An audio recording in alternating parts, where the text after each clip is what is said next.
오늘의 제목은 시선 고정입니다. 시선 고정. 힘드시겠지만 또한 마스크로 답답하시겠지만 오늘 말씀 들으시면서 저에게 시선 고정해 주시기를 다시 한번 부탁드리고 오늘도 큰 은혜 받기를 소망하시면 아멘으로 화답하겠습니다. 아멘. 오늘 그 아멘한 대로 주님께서 은혜 주실 줄 믿습니다. 설교 시간에 제 얘기는 잘 안 하는데요, 많은 목사님들 가운데 잘 하시는 것들이 있더라고요. 특별히 어떤 분은 탁구를 잘 치십니다. 어떤 분은 테니스를 잘 친다는 말씀도 들었어요. 근데 저도 하나 드릴 말씀이 있습니다. 저는 지금까지 한 번도 수영 시합에 져본 적이 없습니다. 왜일까요? 저는 수영 시합에 나간 적이 없습니다. 어렸을 때 물에 빠진 기억이 있습니다. 그때 트라우마가 생겨서 물을 무서워합니다. 그러다 보니 수영 시합은 나가지도 않고 물놀이를 즐겨하지도 않습니다. 그래서 어렸을 때부터 저희 아이들에게 저는 날 때부터, 물놀이 시작할 때부터 구명조끼를 던져주면서 이렇게 말합니다. 아빠는 절대 너희 못 구한다. 너희들이 알아서 나와야 해. 그런 말을 합니다.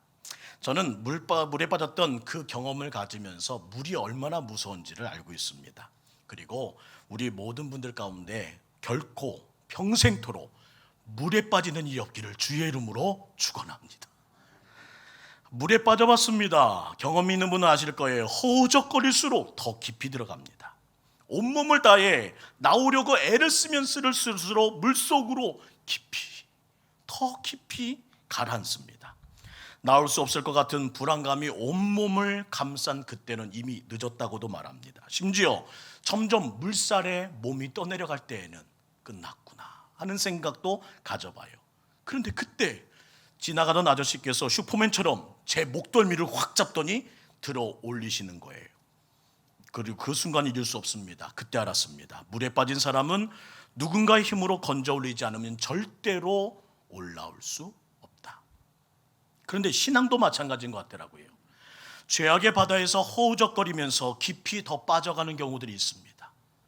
정말 이 모든 것이 끝이라 생각함에도 불구하고 내 힘으로는 나오지 못할 때가 있더라는 거예요. 오직 나를 구원해 주실 권능의 손이 하늘로부터 내려와 나를 이끌어 주시지 않으면 결코 설 수 없는 것이 우리의 인생이며, 오늘 찬양한 대로 은혜 아니면 살 수 없는, 생명을 구원할 수 없는 기막힌 사연이 예수님의 이름으로 일어나지 않고서는 결코 우리의 힘으로는 이룰 수 없다는 것을 인정하는 우리의 인생입니다. 아이가 아빠에게 물었습니다. 아빠는 왜 이렇게 흰머리가 나요? 아이의 질문에 아빠는 대답했습니다. 야, 네가 말 안 들어서 그래. 네가 말 안 들을 때마다 흰머리가 하나씩 늘어난다고. 알았어? 그러자 아이는 너무나 놀라 또 질문합니다. 그럼 아빠는 정말 말을 안 들은 아이였군요. 왜? 할머니 머리가 다 흰색뿐이잖아요 하시는 그 얘기를 들으며 저는 이런 생각 가졌습니다. 나중에 우리가 하나님을 마주하는 천국에 갔을 때 나 때문에 우리 하나님 머리카락이 온통 흰머리로 변해지지는 않을까. 유다 백성의 영적 상태가 바로 이렇습니다. 하나님의 머리카락을 온통 흰머리로 변하게 할 듯합니다. 하나님을 바라보라 하셨지만 그 시선이 고정되지 못하고 이리저리 방황하는 눈빛을 갖습니다. 주변에는 열강들에게 시선을 뺏겼고 공격해오는 강국 아수르의 무서움에 발발발 떨기 시작합니다. 살려고 바둥바둥 할 때마다 더 깊이 더 추락하고 더 살 길을 잃어버리는 것이 그들의 현실입니다. 이 기막힌 상황에 하나님의 구원의 손길이 필요하기에 그를 바라보라는 이사야의 간절한 목소리, 아수르를 하나님이 심판할 것이라는 그 경고의 목소리가 오늘 1절에 소개됩니다. 너 학대를 당하지 아니하고도 학대하며 속이고도 속임을 당하지 아니하는 자여 화 있을진저, 내가 학대하기를 그치면 내가 학대를 받을 것이며 네가 속이기를 그치면 사람들이 너를 속이리라. 이사야가 힘주어 말합니다. 오늘 이사야 33장에 히브리 어순으로 하면 이렇게 시작돼요. 화 있을진저. 아수르야. 이사야는 힘을 냅니다. 하나님의 명령을 전합니다. 약탈 한번 당하지 않고 남을 약탈하기만 한 아수르야, 너는 재앙을 받을 것이다. 배반 한 번 당하지 않고 남을 배반하는 너 아수르야, 너에게 재앙이 임할 것이다. 심주어 말한 그 모든 목소리를 백성들이 다 들었습니다. 남유다가 들었습니다. 그런데 오히려 그 경고를 들었던 모든 유다인들은 힘이 되기보다 아수르가 더 크게 보이는 겁니다. 그래 그들은 약탈 한번 당하지 않고도 약탈했던 이들이었고, 그들은 배반 한번 당하지 않고도 배반했던 이들, 그 배반의 소리 들었어? 그 약탈의 소리 들었어? 쑥대밭이 됐대. 쑥대밭. 사람들의 마음은 오히려 하나님에게 시선이 고정되지 못하고 오히려 유다를 향하여 활시유를 당기고 있는 아수르의 공포에 마음이 뺏기게 됩니다. 이렇게 아수르로 인해 삶의 방향을 잃어버린 유다의 상황을 이렇게 표현하네요. 7절과 8절 말씀을 함께 읽습니다. 시작. 보라, 그들의 용사가 밖에서 부르짖으며 평화의 사신들이 슬퍼 곡하며 대로가 황폐하여 행인이 끊어지며 대적이 조약을 파하고 성읍들을 멸시하며 사람을 생각하지 아니하더라. 방법이 보이지 않더라는 겁니다. 아수르와의 전쟁 대비에 여념이 없어야 할 유다의 용사들이 눈물을 흘리며 사기가 땅에 떨어졌습니다. 사신들은 낙담하여 슬퍼하고 모든 대로는 아수르가 다 차단하여 인적조차 보이지 않습니다. 절체절명의 위기 상황. 이 상황에서 어떻게 살기를 찾을 수 있을까요? 주변 국가에게 손을 내밉니다. 저 좀 도와주세요. 그러자 사람들은 손을 흔들며 말합니다. 아니요, 안 됩니다. 우리도 살아야지요. 돕는 손길, 구원의 손길 다 끊어졌습니다. 이렇게 무차별적인 악인의 공격 앞에 이스라엘 백성들이 할 수 있는 방법이 무엇이냐 말입니다. 이 절체절명의 위기의 상황에서 하나님께 구원을 요청한다는 거예요.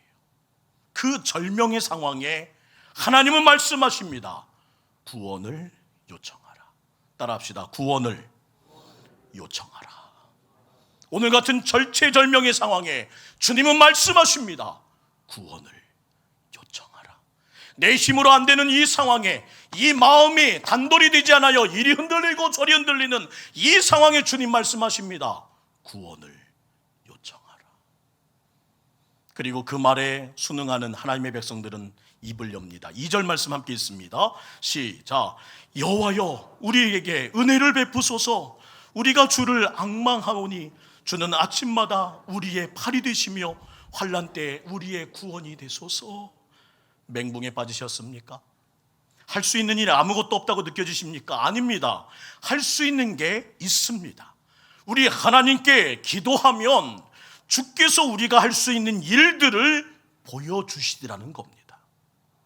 사실 유다 백성은 처음부터 하나님께 구원을 요청해야 했습니다. 오직 나의 구원자 하나님 한 분밖에 없으니 이 위기 상황에서 구원해 주십시오.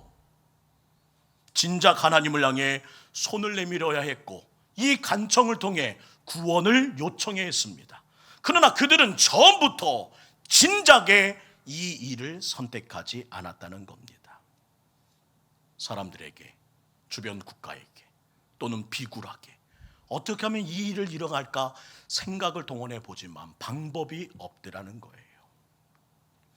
하나님의 구원을 구하는 기도 외에는 다른 방법이 없구나. 비로소 알게 된 그에게는 기도가 시작됩니다. 우리에게 은혜를 베푸소서. 우리의 팔이 되어 주십시오. 따라합시다. 더 기도하기 위해 덜 고민하기. 제가 우리 성도들에게 하고 싶은 부탁의 말씀입니다. 더 기도하기 위해 덜 고민하십시오. 너무 많이 고민해서 기도하는 시간을 잃어버리지 마시고 처음부터 진작에 기도를 선택하는 여러분 되기를 주의 이름으로 축원합니다. 나는 더 기도하기 위해 고민을 멈추겠습니다. 오늘 주님 말씀하신 팔은 권능을 의미합니다. 하나님의 팔은 힘을 의미합니다. 누구도 하나님의 팔을 막거나 제한할 수 없습니다. 하나님의 팔이 우리의 모든 위험과 원수들을 막아주셨고 우리를 세우셨고 높여주셨으며 여기까지 지켜오지 않으셨습니까? 그러기에 더 기도하기 위해 덜 고민합시다. 우리가 하나님의 팔에 안겨야 할 인생이란 사실을 우리는 이미 살아오면서 고비고비 느끼지 않으셨나요? 오늘도 6개월이란 시간을 우리가 버텨왔고 싸워왔고 하지만 이 모든 코로나 상황은 정체가 보이지 않고 해결점이 보이지 않습니다. 오늘 우리는 더 기도하기 위해 고민을 멈춰야 될 때라는 생각을 갖습니다. 하나님, 주님의 은혜가 필요합니다. 나의 팔이 되어 주십시오. 우리가 좋아하는 찬양이 있습니다. 주의 친절한 팔에 한 기세, 찬송가 405장인데요. 우리 1절 말씀, 1절 찬양을 한번 박수치며 불렀으면 좋겠어요. 오늘 이 주일 아침에 우리의 찬양을 들으시는 하나님께서 다시 한번 주의 친절한 그 권능으로, 그 힘으로 우리들을 받아주실 소망하며 박수치며 찬양하겠습니다. 주의 친절한 팔에 안기세 우리 마음이 평안하리니 항상 기쁘고 복이 될 영원하신 팔에 안기 주의 팔이 크신 팔이 안기세 주의 팔이 영원하신 팔이 안기세. 사랑하는 성도 여러분, 하나님의 권능의 팔에, 하나님의 힘 있는 팔에 의지하는 여러분 되기를 주의 이름으로 축원합니다. 고민을 멈추고 속히 더 기도하는 일에 마음을 쏟는 우리가 되기를 간절히 소망합니다. 시편 50편 15절엔 주님이 이렇게 말씀하십니다. 환난 날에 나를 부르라. 내가 너를 건지리니 내가 나를 영화롭게 하리로다. 환난 중에 기도한 다윗은 하나님의 응답을 받고 이렇게 고백합니다. 시편 54편 7절 말씀이에요. 참으로 주께서는 모든 환난에서 나를 건지시고 내 원수가 보응받는 것을 어떻게 하셨다고요? 내 눈이 똑똑히 보게 하셨나이다. 저는 이 은혜가 우리에게 있기를 간절히 원합니다. 존 플라벨이라는 사람이 쓴 마음 지키기라는 책이 있어요. 그 책에 이런 문구가 있습니다. 기도는 두려움을 배출하는 가장 좋은 방법입니다. 내 손에 있는, 내 속에 있는 두려움의 독성, 무서움의 독성, 내 안에 좌절의 독성을 배출하는 유일한 방법은 기도밖에 없다는 거예요.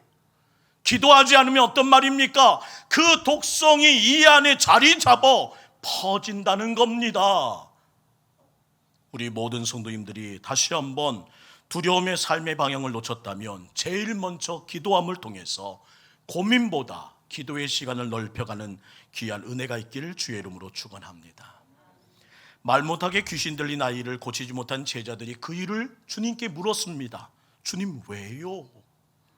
마가복음 9장 26절에 명확하게 말씀하시더군요. 기도 외에는 다른 방법이 없어. 아무리 좋은 차라 할지라도 기름 떨어지면 달릴 수 없습니다. 신앙의 연수를 자랑하고 직분을 자랑한다 할지라도 하나님의 은혜가 떨어진 사람 아무것도 할 수 없습니다. 그는 듣습니다. 무능하다. 맛을 잃어버린 소금은 아무짝에도 쓸모없어요. 밖에 버려질 뿐입니다. 사랑하는 성도 여러분, 우리에게도 아수르 같은 대적이 있습니다. 무섭습니다. 생각만 해도 떨립니다. 그 위기 또 올지 두렵습니다. 그러나 그때마다 흔들리지 마시고 우리 모두가 마찬가지임을 잊지 말고, 그럼에도 불구하고 누군가는 힘겹게 이 고비를 넘겨 승리하고 있다는 사실을 확인하기를 간절히 원합니다. 세상은 우리에게 희망을 보장해 주지 않습니다. 내일이 잘 될 것이라는 그 장담도 아무도 못합니다. 무엇을 하든지 힘든 세상입니다. 그래서 오늘 우리는 결심해야 합니다. 따라합시다. 오 노. 시작. 오 노. 힘들고 어렵습니다. 오 노. 믿음으로 거절하십시오. 아니, 힘들지 않아. 나는 믿음으로 선언해. 아니, 힘들지 않아. 오 노. 파괴하는 악인 앞에서 의인의 노력은 약하디 약해 보입니다. 오 노. 우린 결코 약하지 않아. 보이는 게 전부가 아니라고. 보이지 않는 힘 있는 하나님의 팔이, 그 굳건한 주의 권능이 나를 지키고 있어. 오 노. 그런 말로 나 힘들게 하지 마. 흔들려고 하지 마. 오 노. 여러분의 그 단호한 말이, 여러분의 거룩한 선언이 여러분의 인생에 찾아오는 모든 독성들을 배출할 수 있는 단호한 기도가 되길 바랍니다. 흔들려서는 안 됩니다. 의심해서 안 됩니다. 불안해서 안 됩니다. 우리는 주님을 믿어야 합니다. 주님께 초점을 맞추고 전폭적으로 모든 것을 주님께 맡기는 시선 고정이 필요할 때입니다. 왜냐하면 우리 하나님이 힘과 소망이 되시기 때문입니다. 10절 말씀 함께 볼까요? 10절.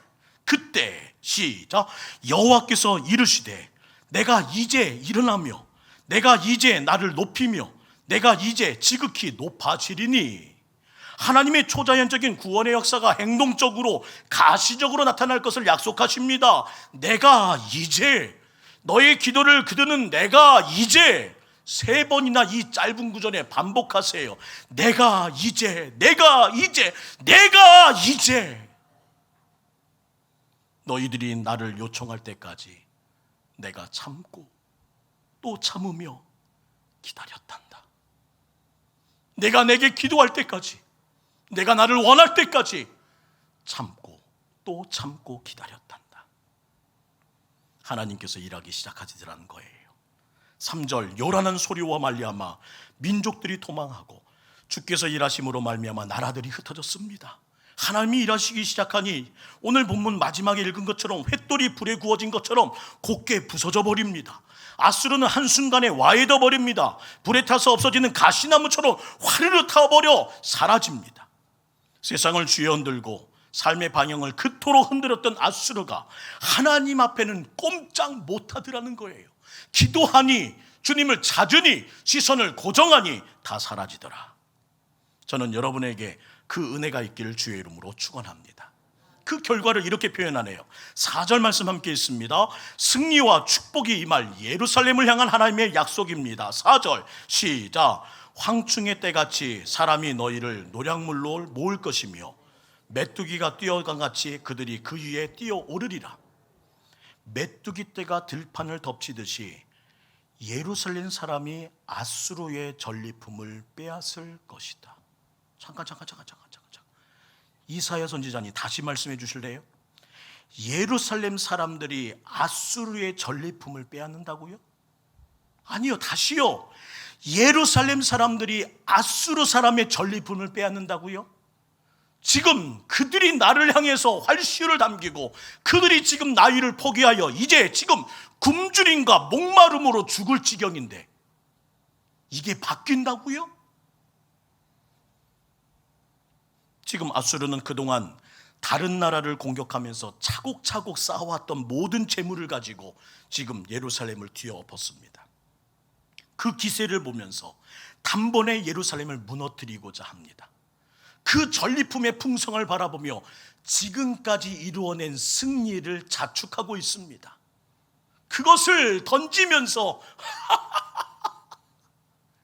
이렇게 기가 높은 저들을 하나님께서 바꾸시겠다고요? 그런데 열왕기하 19장에 보면 하루아침에 하나님께서 보낸 천사가 그 밤에 그들의 웃음소리를 잠잠케 하십니다. 그들의 자랑거리가 사라지게 하십니다. 18만 5천 명의 군사가 단 한밤에 죽게 됨을 통해서 깜짝 놀라 아수르는 혼비백산되어 다 버려두고 도망가 버립니다.